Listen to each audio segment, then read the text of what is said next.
નમસ્કાર, કથા સ્ટુડિયો ચેનલમાં તમારું હાર્દિક સ્વાગત છે.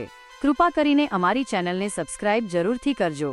રામાપીર, જેમને બાબા રામદેવજી તરીકે પણ ઓળખવામાં આવે છે, તેમની નવરાત્રિ મુખ્યત્વે ભાદરવા મહિનાના શુક્લ પક્ષની એકમ પહેલા દિવસથી લઈને નવમા દિવસ સુધી ઉજવવામાં આવે છે. આ સમયગાળો રામદેવજીના ભક્તો માટે ખૂબ જ પવિત્ર માનવામાં આવે છે. ઉજવણીનું મહત્વ અને રીત. 9 દિવસીય વ્રત અને ઉપાસના. આ 9 દિવસ દરમિયાન ભક્તો રામાપીરના ગુણગાન કરે છે, વ્રત રાખે છે અને પૂજા અર્ચના કરે છે.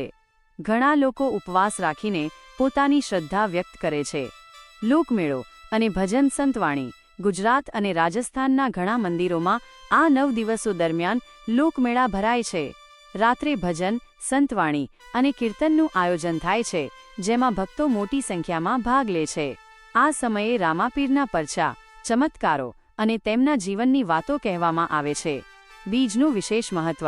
ભાદરવા સુદ બીજ, જે આ નવરાત્રિ દરમિયાન આવે છે, તે રામાપીરનો જન્મદિવસ માનવામાં આવે છે. આ દિવસે ખાસ કરીને મોટા પાયે ઉજવણી કરવામાં આવે છે. નેજા ઉત્સવ. નવરાત્રિના અંતિમ દિવસે એટલે કે નેજા ઉત્સવ તરીકે ઉજવવામાં આવે છે. આ દિવસે રામદેવજીના ધજા, નેજા ચઢાવવામાં આવે છે, જે વિજય અને શ્રદ્ધાનું પ્રતીક છે. આ નવરાત્રિ રામાપીરના ભક્તો માટે આધ્યાત્મિક શક્તિ અને શાંતિ મેળવવાનો એક અનોખો અવસર છે, જેમાં ભક્તિ, સંતવાણી અને સામાજિક એકતાનો અદ્ભુત સમન્વય જોવા મળે છે.